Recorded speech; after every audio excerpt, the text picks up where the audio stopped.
Here's Johnny! Okay, so this is gonna blow your mind. Remember the two DEA agents in Better Call Saul Season 5? Remember the bald one? Did you know he was Walter White's brother-in-law from Breaking Bad? Duh. Obviously. The final season of Better Call Saul is set to air later this year. The show has some of the most intricate continuity you're likely to find on TV, constantly paying off tiny details from elsewhere in its Albuquerque extended universe. From Easter eggs to behind-the-scenes secrets, here is everything you missed in Better Call Saul. Finally. Oh, spoilers ahead. Season 2 of Better Call Saul introduces a low-level criminal named Domingo. Breaking Bad fans will recognize this guy as meth distributor Crazy 8, destined to be strangled to death with a bike lock and then melted with acid and flushed down the toilet. What a way to go. But it's not until the latest season of Better Call Saul that Domingo gets the nickname Crazy 8 in a game of Texas Hold'em, where he decides not to play a pair of eights rather than risk beating his boss, Lalo Salamanca. Mucho loco, this guy, huh? Which is Spanish for, yep, Crazy 8. Better Call Saul has become one of the most critically acclaimed shows on TV, picking up passionate fans, award nominations, and gushing reviews left, right, and center. In fact, some argue that the spinoff may even have surpassed its parent show at this point. You guys can settle that one down in the comments. But Better Call Saul wasn't always such a sure thing. In fact, for a long time, a Saul Goodman spinoff was a running joke in the Breaking Bad writers' room. An example of something that they would never ever do, until an actual concept began to solidify, and now, here we are. It's all good, man. Way back in Season 2 of Breaking Bad, in his very first appearance, Saul Goodman mentions two people, Ignacio and Lalo. No, it wasn't me, it was Ignacio, he's the one! Lalo didn't send you? No, Lalo? At the time, these were just random incidental names that most audience members probably immediately forgot. But the writers didn't forget, and Ignacio and Lalo have both become major characters in the world of Better Call Saul. Ignacio, aka Nacho, would not appear until episode 2 of the spinoff, and Lalo would not appear until even later, in episode 8 of season 4. Talk about playing the long game. Was this planned? Most likely not, but you do not need to be able to see the future to make things tie together. You just need to be paying attention.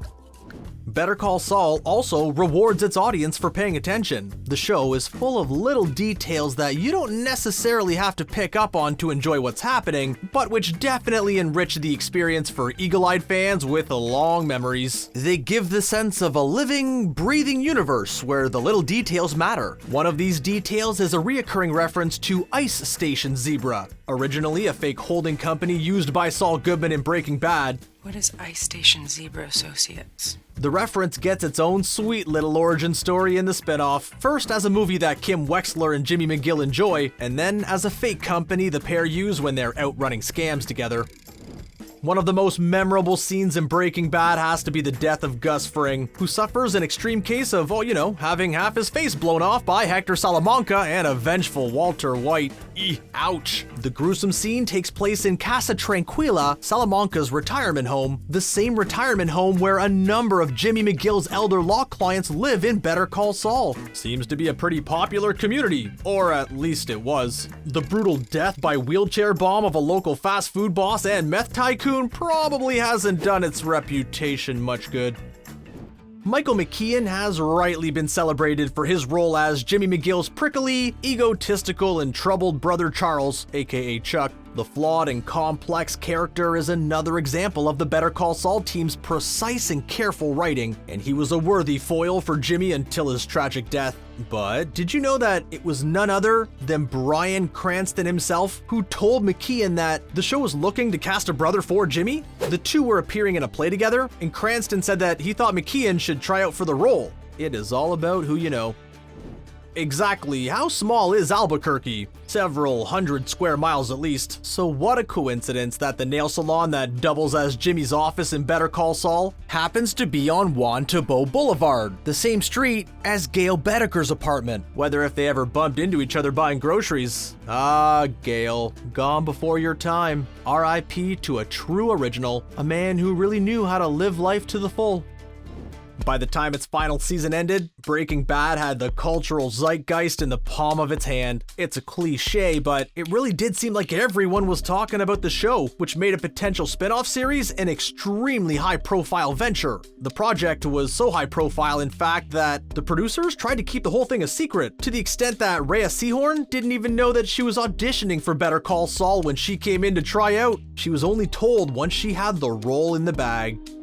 Better Call Saul's Season 5 episode Bagman was one of the show's most ambitious and challenging productions. Temperatures reached highs of 110 degrees, and the episode took 18 days to shoot. That's double the length of a normal episode. Bob Odenkirk was so invested in getting the episode right that he asked for the bags he carries across the desert to be realistically heavy. But $7 million in $100 bills is equal to 150 pounds, or 2 bags weighing 75 pounds each. Probably a little impossible for a normal human being to drag 4 miles through a desert.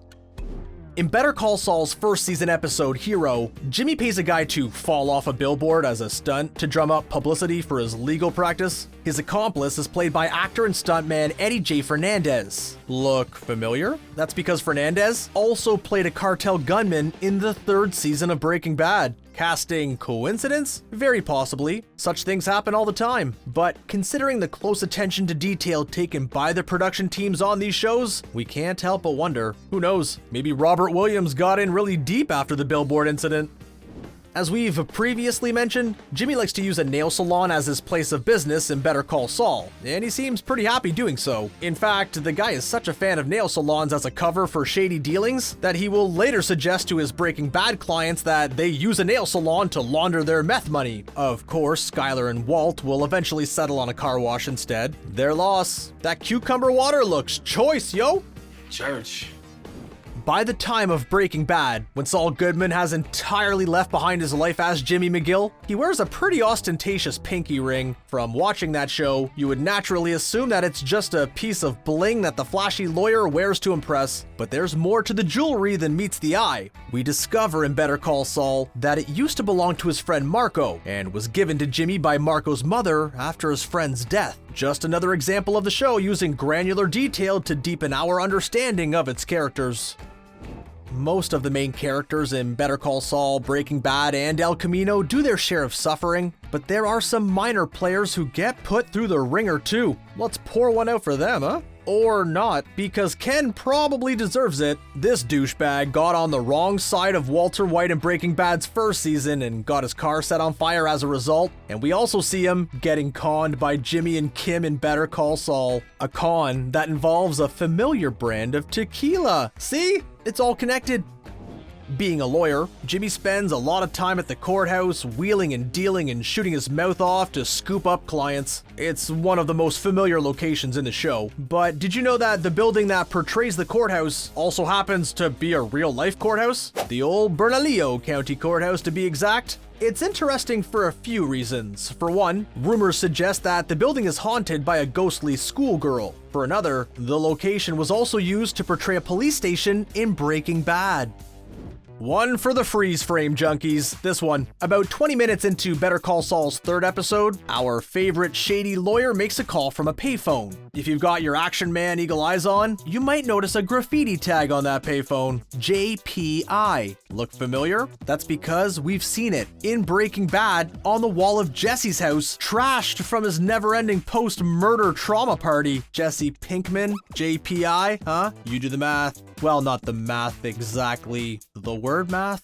What is this?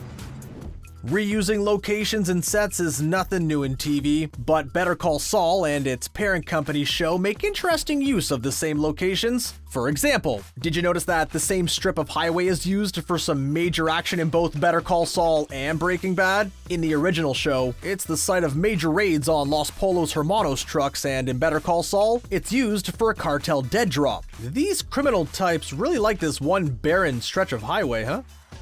Tony Dalton was cast as Lalo Salamanca in Better Call Saul because the producers wanted a villain with a very different personality and tone than previous big hitters like the ice-cold, unknowable Gus Fring and the bug-eyed, out-of-control Tuco. Booyah! Wow!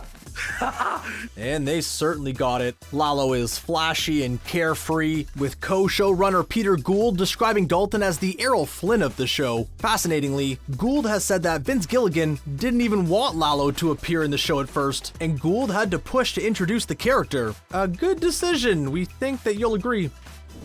Extremely minor reoccurring character alert. Remember Officer Saxton, the cop from the Breaking Bad episode IFT? This guy here, Officer Saxton? No? Doesn't ring a bell? No. Well, we'll forgive you. He wasn't exactly a major player, but the production staff remembered him, and he makes another appearance in Better Call Saul. Technically his first if we're going by the show's in-universe timeline. Essential? Not remotely. Neat? Yeah, we think so. A slightly more important reoccurring character who you may not have clocked purely because of the low-key nature of his performance is gun dealer Lawson, played by Jim Beaver. First seen selling Walter White a .38 snub handgun and later the M16 machine gun that the formerly mild-mannered chemistry teacher uses to stunning and brutal effect in the series finale. Lawson must be Albuquerque's busiest weapons dealer because he appears in Better Call Saul 2. This time he sells Mike Ehrmantraut a sniper rifle and teaches him how to use it. We also learn that he's an honorable man who doesn't like to take money he doesn't believe he's owed.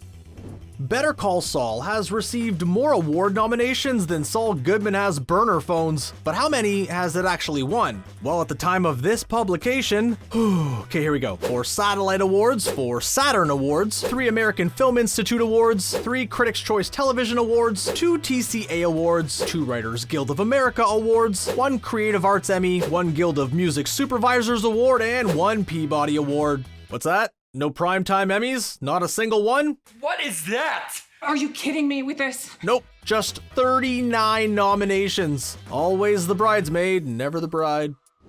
Sharp-eyed viewers will have noticed that Saul Goodman upgrades from a world's second-best lawyer coffee container in Better Call Saul to a world's best lawyer mug in Breaking Bad. This can only mean one thing. In Season 6, Saul is going to kill the world's best lawyer and take their place. See, you don't get theories like that on Reddit, do ya?